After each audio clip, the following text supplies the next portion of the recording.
kunu ko ya me ho ade ni mu ye den pa and the same obi a ya me ho ade first day ya me ho ade ma me kun ne ma me say ni dem na ye me di honeymoon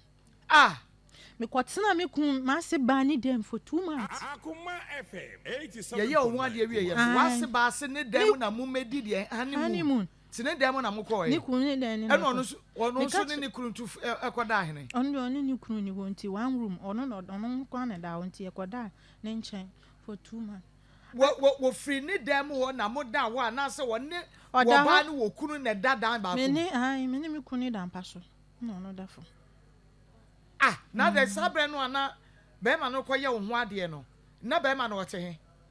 ya wa ya dan ya tim wotakwa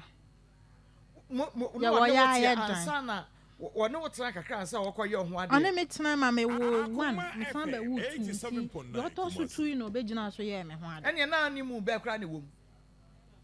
wei eye dada ya enti animun be ne wo mu a mu jai mo dan ne ho na akwa wo no ne dem ena mato mu die ni for 2 months mama die enti na be ma no so se de na me ka cho me kunu say ade enti na oya de oya no say me nim ne ma me enti o say na me nye ma no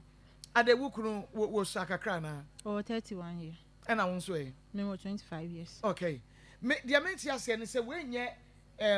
like wedding no be man da be man ehunu woda ena mo akwa na mo kope baby akwaye honeymoon mo akwaji mo ni mo koshia for the first time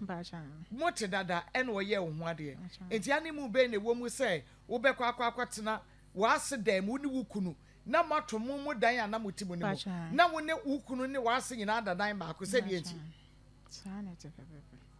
mama ba ma me ni just on person ne ba no kra ba tata le kra de a cheme